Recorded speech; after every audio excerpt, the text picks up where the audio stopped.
नमस्कार। उत्तराखंड की खास खबरें देख रहे हैं आप सब। मैं हूं आपके साथ साहिल केरनी। नजर डालेंगे कुछ खास और अहम खबरों के ऊपर।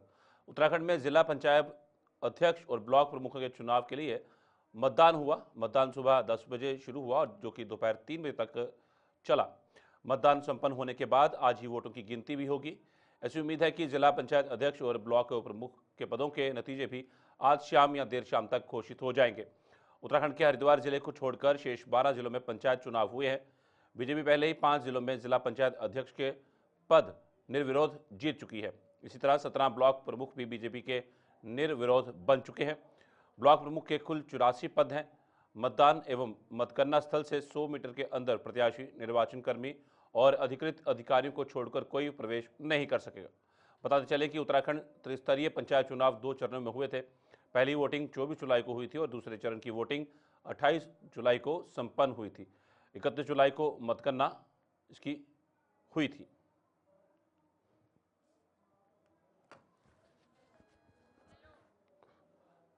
हमारे साथ हमारे संवाददाता उत्तराखंड से शिव नारायण हमारे साथ जुड़ चुके हैं। शिव नारायण जी, बताइएगा वहां पे अब ताजा स्थिति क्या बनी हुई है और जो ये मतदान हुआ है कितने परसेंटेज मतदान इसमें हुआ है? हाँ, देखिए जिस तरीके से ये अभी जिला पंचायत के चुनाव हुए उसके बाद में जिला पंचायत अध्यक्षों के अब आज मतगणना जारी है। पूरे एक जिले को छोड़ के 12 जिलों में ये मतगणना जारी है। और देहरादून की बात करें तो देहरादून में भी यहाँ पे लगातार जारी है। और वहाँ पे जो दोनों पार्टियों या और समर्थक जिले समर्थक से वहाँ पे जुटे हुए हैं, भीड़ जुटी हुई है, सुरक्षा इंतजाम पुख्ता किए गए हैं। और जो इसका जो रिजल्ट आने की बात कर रहे हैं तो 3 साढ़े 3 बजे तक की संभावना है कि क्लियर हो जाएगा। वहीं बात करें नैनीताल की तो नैनीताल में भी आज एक घटनाक्रम हुआ था जिसमें दोनों बीजेपी और कांग्रेस पार्टियों की जो झड़पें देखने को मिली थी उसमें जिस तरीके का आरोप प्रत्यारोप चल रहा है।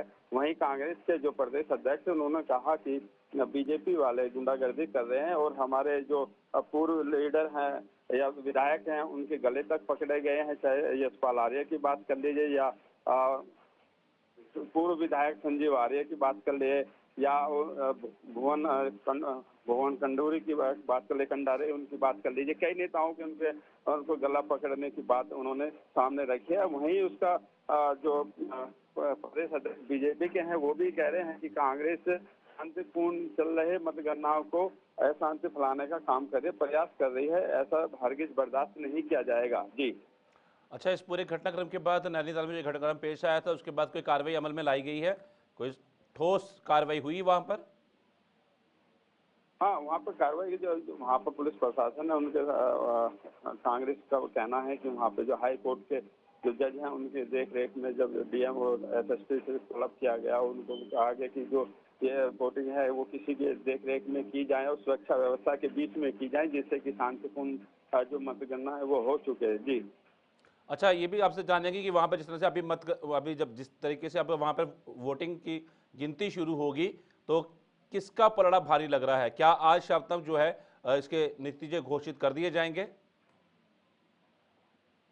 जी, ये मैंने पूर्व में ही बताया था कि 3 साढ़े 3 बजे तक ये इनकी जो परिणाम है उनकी घोषणा की जाएगी और दोनों पार्टियों के जो भी नतीजे आएंगे। और लेकिन जिस तरीके से पूर्व में देखा गया है कि बीजेपी के कई समर्थित जो कैंडिडेट हैं वो अब निर्विरोध चुन करके सामने आ रहे हैं, तो वहीं कांग्रेस का ये आरोप है कि इसमें गड़बड़ी की जा रही है, मशीनरी का दुरुपयोग किया जा रहा है, धन बल पर ये कार्य हो रहा है। लेकिन ये सही नहीं है। लोकतंत्र के यहाँ को कांग्रेस ने तो यहाँ तक कि लोकतंत्र की हत्या के लिए भी बोल दिया कि लोकतंत्र की हत्या हो रही है। जिस तरीके से बीजेपी कार्य कर रही है, जिस तरीके से खरीद फरोख्त के आरोप लगाए जा रहे हैं, तो इसी को लेकर के कांग्रेस कहीं ना कहीं देख रही है, निराशा हाथ लगते दिखे। लेकिन उनका आरोप यही है कि जो बीजेपी अपनी मशीनरी का दुरुपयोग कर रहे हैं और जो ज्यादातर जो कैंडिडेट थे वो कांग्रेस के जीत करके आए गए, लेकिन जो जीत गया है उसको बीजेपी ने अपनी तरफ कर लिया है, ये इनका आरोप है। जी।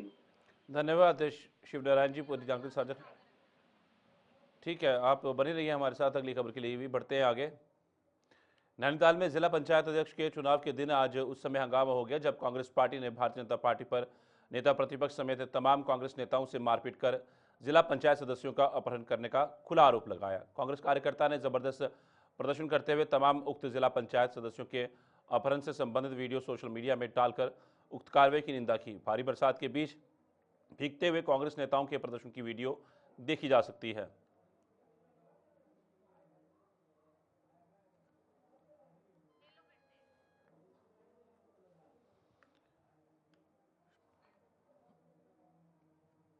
उनको उनके पास पिस्टल है, अवैध अवैध हथियार हैं, उनके अवैध हथियारों के बल पर उनको यहाँ से घसीटते हुए ले गए हैं। कुछ विधायकों और नेता प्रतिपक्ष के साथ भी मारपीट हुई है। मेरे साथ हुई है, सुमित हरदेश के साथ मारपीट हुई है, मारपीट हुई है, संजीव आर्य के साथ मारपीट हुई है, जो जिला पंचायत की हमारी प्रत्याशी है उसके साथ, महिला के साथ उसके साथ उसको थप्पड़ मार दिए गए।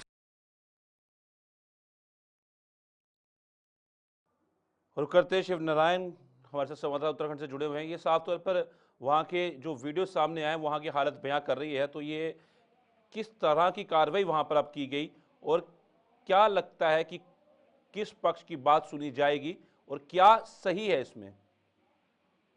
देखिए ये तो कार्रवाई की जा रही है, जो सामने निकल कर आए, जिस तरीके से वीडियो की बात की जा रही है, धक्का-मुक्की की बात की जा रही है, और वहीं दोनों आरोप प्रत्यारोप लग रहे हैं। वहीं जो डीएम एसएसपी है उनको भी हाई कोर्ट के जज ने भी तलब किया है, उन्होंने कहा है कि भाई ये सुरक्षा व्यवस्था को ठीक किया जाए, ऐसे में कोई भी अशांति का माहौल ना बने, कोई आपस में झड़प, ये घटना जो घटना जो हुई है इसको लेकर के काफी चिंताजनक है, क्योंकि इस तरीके की घटना फिर कहीं ना कहीं माहौल अब बिगड़ते हुए नजर आते हैं। इसको सुधारने की बात कही गई है और जो जो वीडियो जो क्लिपिंग आ रही है उनको देख करके इन पर कार्रवाई की जाएगी।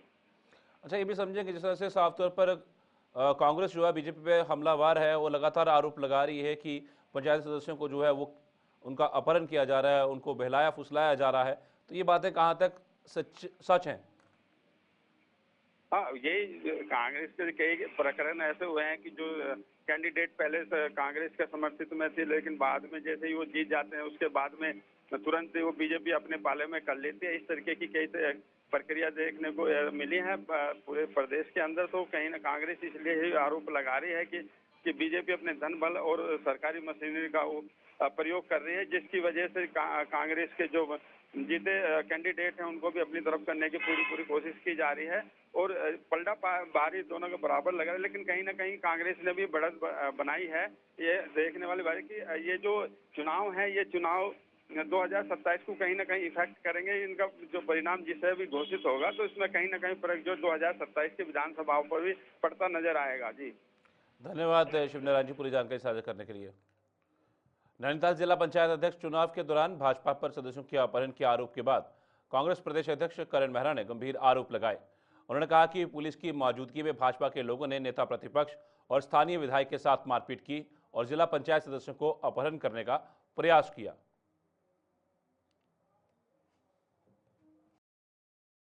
अभी महेंद्र भट्ट का एक आपत्तिजनक वीडियो में देख रहा हूं, जिसमें वो नैनीताल में उल्टा चोर कोतवाल को डांटे वाली कहावत करते हुए दिखाई दे रहे हैं। जहां बीजेपी के गुंडों ने पुलिस की देखरेख में कांग्रेस के प्रत्याशियों को लूटने का काम किया, दिन दहाड़े डकैती डालने का काम किया, पूर्व विधायक संजीव आर्य का गला पकड़ा है। उसके अलावा सुमित हरदेश जी जो हमारे विधायक, उनका गला पकड़ा है। हमारे भुवन काबली डिप्टी लीडर का गला पकड़ा है। हमारे आदरणीय पीसीसी के जो चीफ है उनको हमारे सीएलपी लीडर साहब यशपाल आर्या जी को धक्का मुक्की करके हमारे मेंबर्स को लूटा है। उसके बावजूद वो ये कहते कि कांग्रेस ने गलत किया है। हाई कोर्ट में अभी हमारे लोगों ने जाकर वहां अपील की। जज महोदय ने एसएसपी नैनीताल और डीएम को डांटते हुए ये कहा है कि चारों कैंडिडेट्स को वापस लेके आए, उनकी वोटिंग कराएं और किसी को अपॉइंट किया है जिसकी देखरेख में वोटों की गिनती की जाएगी। तो महेंद्र बताया कि वो सच बोल रहे हैं कि कोर्ट के जज सच बोल रहे हैं, या जिन लोगों के ऊपर हाथापाई हुई है, जो लाइव वीडियो आए हैं वो गलत है। आखिर बेशरम सरकार वोटों की लूट तो कर ही रही थी, अब दिन दहाड़े डकैती पे उतारू हो गई भारतीय जनता पार्टी और लोकतंत्र की डकैती कर रही है। अभी महेंद्र भट्ट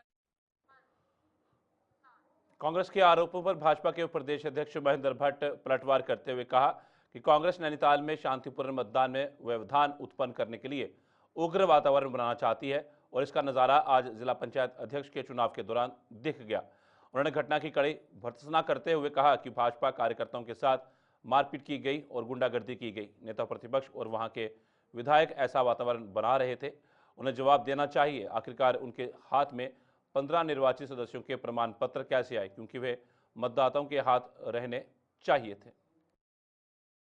आज नैनीताल के अंदर शांतिपूर्ण चल रहे मतदान को जिस प्रकार से कांग्रेस के गुंडों द्वारा एक गिरोह के रूप में उसको प्रभावित करने का प्रयास किया, वहां हुदंग मचाने का प्रयास किया, इसकी मैं घोर भर्त्सना करता हूं।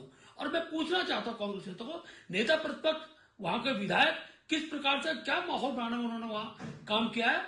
आखिरकार 15 निर्वाचित सदस्य सर्टिफिकेट के हाथ में कैसे आए, वो तो मतदाता के हाथ में होने चाहिए। इस प्रकार का माहौल बनाकर वहां वातावरण खराब करने का काम इनका लगातार कई दिनों चल रहा था। आज एक आक्रोश वहां पर इन्होंने दिखाया, जिस प्रकार से हमारे वहां की जो प्रत्याशी है उसको मारने का काम किया, उसको झपटने का काम किया, सदस्यों को उसके हाथ से छीनने का काम किया। इस प्रकार के वातावरण की मैं घोर भर्त्सना करता हूं और मैं माननीय न्यायालय से भी अपील करना मांग करना चाहूंगा कि माननीय न्यायालय वहां के शांतिपूर्ण मतदान को के लिए दिशा निर्देश दे और जिस प्रकार का ये वातावरण बना है, वातावरण ठीक होने की आवश्यकता है कि ये किसी भी रूप में मान्य नहीं है, स्वीकार्य नहीं है। और मैं इस पूरे घटनाक्रम की भर्त्सना करता हूं। कांग्रेस के लोगों से कहना चाहूंगा कि इस प्रकार का माहौल बनाकर लोग उत्तराखंड की सबसे हॉट जिला पंचायत सीट पर आज वोटिंग प्रातः 9:30 बजे शुरू होगी। प्रदेश कांग्रेस के पूर्व अध्यक्ष प्रीतम सिंह, पूर्व मुख्यमंत्री हरीश रावत, पूर्व मंत्री नवप्रभात, प्रदेश कांग्रेस के वरिष्ठ उपाध्यक्ष संगठन सूर्यकांत धस्माना व अनेक विधायकों के साथ कांग्रेस समर्थित सभी 17 जिला पंचायत सदस्य काफिले के रूप में जिला पंचायत भवन गांधी रोड पहुंचे, जहां भारी पुलिस बंदोबस्त के साथ सभी 17 वोटर जिला पंचायत भवन में बने पोलिंग बूथ पर चले गए और कांग्रेस नेता बाहर सड़क के उस पार बैठ गए। सभी 17 वोटर अपना मतदान किया और कांग्रेस प्रत्याशी सुखविंदर कौर की अध्यक्ष पद पर व अभिषेक सिंह की उपाध्यक्ष पद पर जीत सुनिश्चित मानी जा रही है। भाजपा प्रदेश प्रवक्ता हनी पाठक ने बताया कि प्रदेश की देवतुल्य जनता का आशीर्वाद सदैव भाजपा को प्राप्त होता आया है और भाजपा को पूरा विश्वास है कि इस जिला पंचायत और ब्लॉक प्रमुखों के चुनाव में भी विजय होंगे। उन्होंने कहा कि भाजपा ही अपना जिला पंचायत अध्यक्ष बनाएगी। लोकसभा, विधानसभा एवं समस्त चुनावों में जनता का समर्थन भाजपा को प्राप्त होता आया है और इसी अपार जन समर्थन से विजय हमारी ही होगी, इसका हमें पूरा भरोसा है। देखिए, जो जिला पंचायत अध्यक्ष का चुनाव है उसमें पूरी तरीके से हमारी भारतीय जनता पार्टी आश्वस्त है कि विजय होकर हम ही आएंगे, हम ही अपना जिला पंचायत अध्यक्ष बनाएंगे, क्योंकि जो हमारी देवतुल्य जनता है वो हमें हर बार अपना रही है। चाहे लोकसभा चुनाव हो, चाहे विधानसभा चुनाव हो, चाहे नगर निकाय चुनाव है। नगर निकाय चुनाव में भी पूरी की पूरी सीटें हमको ही आई हैं। उसी प्रकार से ये देवतुल्य जनता फिर हमें अपना आशीर्वाद देगी, अपना समर्थन देगी और इस अपार जन समर्थन के साथ सभी जिले में अध्यक्ष हमारे ही नियुक्त होंगे और हमको इसका पूरा भरोसा है, आश्वस्त है। राज्यपाल लेफ्टिनेंट जनरल गुरमीत सिंह ने बुधवार को देहरादून स्थित क्षेत्रीय परिवहन कार्यालय में आयोजित एक कार्यक्रम में प्रतिभाग किया। इस अवसर पर उन्होंने कहा कि सड़क सुरक्षा और यातायात नियमों का पालन कर हर नागरिक का कर्तव्य है, विशेषकर पहाड़ी क्षेत्रों में जहां सड़कों की स्थिति और मौसम की चुनौतियां दुर्घटनाओं का जोखिम बढ़ा देती हैं। उन्होंने कहा कि लापरवाही से वाहन चलाना न केवल चालक बल्कि दूसरों के जीवन को भी खतरे में डाल सकता है। राज्यपाल ने कहा कि स्कूल स्तर से ही बच्चों में सड़क सुरक्षा और यातायात अनुशासन की जागरूकता विकसित करना आवश्यक है, ताकि आने वाली पीढ़ी सुरक्षित और जिम्मेदार नागरिक के रूप में आगे बढ़ सके। उन्होंने कहा कि उत्तराखंड में बड़ी संख्या में पर्यटक आते हैं जो यहाँ की प्राकृतिक सुंदरता का आनंद लेने आते हैं। उन्होंने पर्यटकों से भी अनुरोध किया कि वे स्थानीय ट्रैफिक नियमों का पालन करें, गति सीमा का ध्यान रखें, नशा कर वाहन ना चलाएं और सुरक्षित ड्राइविंग को प्राथमिकता दें। इस दौरान राज्यपाल ने आरटीओ कार्यालय में निर्धारित प्रक्रिया के तहत अपना ड्राइविंग लाइसेंस नवीनीकरण कराया। विशेष सुविधा का लाभ उठाने के बजाय राज्यपाल ने आम नागरिक की तरह सभी औपचारिकताएं पूरी की।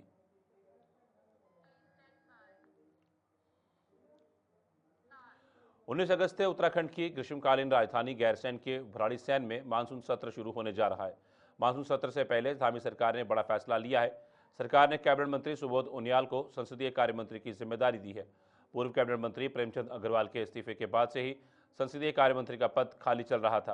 भराड़ीसैंण में 19 अगस्त से 22 अगस्त के बीच उत्तराखंड विधानसभा का मानसून सत्र आहूत करने का फैसला 11 जुलाई को हुई कैबिनेट बैठक में लिया जा चुका था, लेकिन सरकार ने संसदीय कार्य मंत्री की जिम्मेदारी किसी को नहीं दी। सरकार की तरफ से कैबिनेट मंत्री सुबोध उनियाल को संसदीय कार्य मंत्री की जिम्मेदारी का आदेश भी मुख्यमंत्री कार्यालय की तरफ जारी किया गया। पौड़ी जनपद के चौबटखाल क्षेत्र में भारी बारिश से हुए नुकसान का जायजा लेने के लिए क्षेत्रीय विधायक व पर्यटन मंत्री सतपाल महाराज ने आपदा प्रभावित क्षेत्रों का दौरा किया। उन्होंने बारिश से हुए नुकसान का जायजा लिया और पीड़ित ग्रामीणों से मुलाकात कर उनके नुकसान की जानकारी ली। सतपाल महाराज ने बताया कि भारी बारिश से सड़कों, बिजली और पानी की आपूर्ति को भारी क्षति पहुंची है। इस संबंध में जिलाधिकारी व संबंधित विभागों को त्वरित मरम्मत कार्य शुरू करने के निर्देश दिए गए हैं। उन्होंने बताया कि कुछ दिन पूर्व ग्राम कोटा में बाढ़ की चपेट में आने से रामेश्वरी देवी का आकस्मिक निधन हो गया था। इस दौरान उन्होंने शोकाकुल परिजनों से मिलकर संवेदना व्यक्त की और राज्य सरकार की ओर से 4 लाख की सहायता राशि का चेक उनके पुत्र जितेंद्र सिंह को सौंपा। सतपाल महाराज ने कहा कि आपदा की इस घड़ी में सरकार हर संभव मदद के साथ जनता के साथ खड़ी है। और हम यहाँ कोटा गांव में जितेंद्र जी के घर पे आए हुए हैं, जिनकी माँ जो है दिवंगत हो गई हैं और बड़ा असहनीय दुख उनको सहने को मिल रहा है। हम सब लोग शोक संतप्त हैं और भगवान से प्रार्थना करते हैं कि दिवंगत आत्मा को शांति मिले। इस दुख की घड़ी में उनके साथ हम लोग खड़े हुए हैं। ये प्रकृति की आपदा जो है किसी के वश में नहीं होती है। हमने निर्देश दिए हैं कि सड़कों को ठीक रखा जाए, पाइपलाइन की कनेक्टिविटी हो, बिजली के तारों को फिर से कनेक्ट किया जाए, सुरक्षित रखा जाए, जो तिरछे पोल हो गए उनको सीधा किया जाए और राहत सामग्री तत्काल बटे। और मैं समझता हूँ यहाँ भी जो है जो राहत सामग्री जो है सरकार की तरफ से दी गई है, तो निश्चित रूप में जो हो सकेगा क्षेत्र के लिए हम करेंगे। आपदा की घड़ी में हम संयम बरतने के लिए सबसे प्रार्थना कर रहे हैं और जैसे ही ये समाप्त हो जाएगी आपदा, उसके बाद सब सड़क जो हैं और भी ठीक हो जाएंगी और कनेक्टिविटी फिर से गतिमान हो जाएगी। मैं तो यहाँ पे था नहीं, लेकिन जो बता रहे गाँव वाले कि वो फ्लड आया था ऊपर से, तो शायद नीचे हमारी काउंसलर है वहाँ पे गए थे माता जी, तो वहाँ शायद नीचे दब गए, उसके नीचे उनको ना किसी को टाइम मिला बताने का, ना किसी को पता चल पाया। मोबाइल तो 24 घंटे के अंदर दे दिया था, बाकी तंत्र ने भी अच्छा काम किया, मतलब 24 घंटे यहाँ पे बैठे रहे। राज्यसभा सांसद डॉक्टर कल्पना सैनी ने धराली आपदा पर गहरा दुख व्यक्त करते हुए वहां जारी राहत कार्यों में सहायतार्थ अपनी सांसद निधि से 1 करोड़ रुपए राज्य सरकार को प्रदान करने की घोषणा की है। साथ ही उन्होंने अपना 1 माह का वेतन भी राहत कार्यों में प्रदान किया है। मुख्यमंत्री पुष्कर सिंह धामी को लिखे पत्र में डॉक्टर कल्पना सैनी ने कहा है कि वे पिछले दिनों धराली में आई भीषण प्राकृतिक आपदा में प्रदेश व केंद्र सरकार द्वारा राहत एवं बचाव के लिए किए जा रहे अथक प्रयासों की सराहना करती हैं एवं अपने प्रदेश में आई आपदा में सरकार के साथ खड़ी हूं। उन्होंने राहत कार्यों के लिए सांसद निधि से 1 करोड़ रुपए का साथ ही अपना 1 माह का वेतन प्रदान किया है। देखिए, थराली मेरे ही प्रदेश का एक स्थान है और हमारी 4 धाम की यात्रा का एक महत्वपूर्ण पड़ाव था, पर प्राकृतिक आपदा किसी के वश में नहीं होती और इस तरह से आई कि जो है क्षण भर का भी समय किसी को नहीं मिला जो संभल सकता। इतनी भयंकर दुर्घटना हमारे प्रदेश में हुई, वो व्यथित करने वाली घटना है। हमारे अपने इस तरह से चले गए कि जिसकी कसक भी नहीं जा रही और जो इतना बड़ा नुकसान, जनहानि भी हुई है, धनहानि भी हुई है, लोगों के आसियाने भी खत्म हुए हैं। कैबिनेट मंत्री गणेश जोशी ने आज देहरादून राजपुर रोड जाखर निवासी कक्षा 7 की छात्रा अनुष्का ओतानी को राष्ट्रीय स्तर पर शूटिंग प्रतियोगिता में चयनित होने पर सम्मानित किया। मंत्री जोशी ने अनुष्का को शाल उड़ाकर एवं पुष्प गुच्छ भेंट कर बधाई दी और उसके उज्जवल भविष्य की कामना की। कैबिनेट मंत्री जोशी ने कहा कि अनुष्का ने अपने परिश्रम और लगन से प्रदेश का नाम रोशन किया है, जो युवाओं के लिए प्रेरणा का स्रोत है। उन्होंने आशा व्यक्त की कि अनुष्का भविष्य में अंतर्राष्ट्रीय स्तर पर भी अपनी प्रतिभा का प्रदर्शन कर देश का गौरव बढ़ाएगी। इस अवसर पर छात्रा की माता उषा ओतान, मंडल अध्यक्ष राजीव गुरंग, प्रदीप रावत, भावना चौधरी आदि उपस्थित रहे। लक्ष्मण झूला थाना क्षेत्र अंतर्गत नीलकंठ सड़क मार्ग पर दर्दनाक हादसा हुआ। गरुड़ चट्टी के निकट टायर फटने के कारण सड़क पर खड़े ट्रक पर अचानक पहाड़ी से मलबा गिरा है। मलबा आने से ट्रक सड़क से खिसककर गंगा में समा गया है।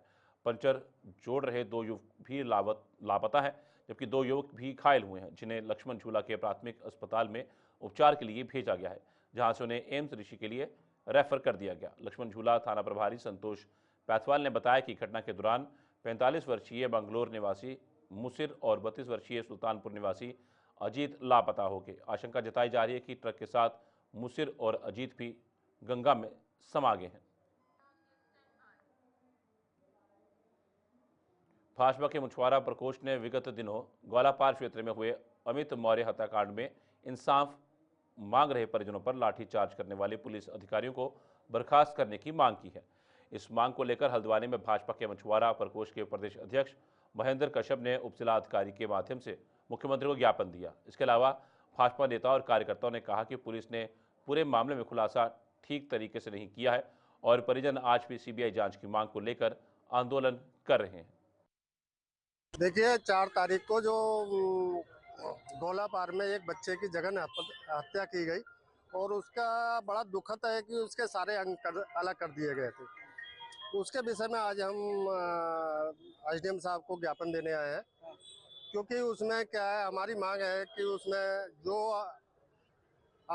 अंदेशा है उसमें कि उसमें तांत्रिक और उसका मामला है, तो पुलिस द्वारा इस जघन्य अपराध को हथियार और 4 रोज में उसका सर और खोपड़ी मिली और हाथ जो अंग मिले, उसको बड़ा दुख होता है कि इतना टाइम लगाया। और हम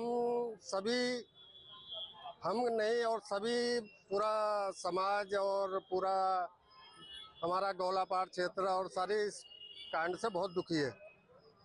हम इसलिए ऐसी मांग करते हैं कि इसमें एक तो सीबीआई जांच होना चाहिए और दूसरा जो हमारे लाठीचार्ज हुआ, जो भाई अपने मांग के लिए तो जाते ही हैं लोग, जब थाने में नहीं जाएंगे तो कहाँ जाएंगे। अपनी मांग के लिए जब हम लोग थाने में गए, परिवार लोग थाने में गए, तो उनके साथ गलत व्यवहार किया गया, उन पर लाठीचार्ज किया। उसमें बच्चे भी घायल हुए हैं और महिला भी घायल हुए हैं और इस तरीका हम घोर निंदा करते हैं। ये पुलिसकर्मी है हमारे, अब हमारे भाई यहाँ के तो कोतवाल साहब हैं, सीओ साहब हैं और वहाँ के इंचार्ज साहब हैं, सभी पुलिसकर्मी उसमें दोषी है। तो इसमें कार्रवाई होनी है, तत्काल इनको बर्खास्त करना चाहिए। और माननीय मुख्यमंत्री से मेरा निवेदन है, क्योंकि उनका नाम का ज्ञापन दिया है कि इस पे उत्तराखंड खास खबर में फिलहाल इतना ही। दीजिए इजाजत, नमस्कार।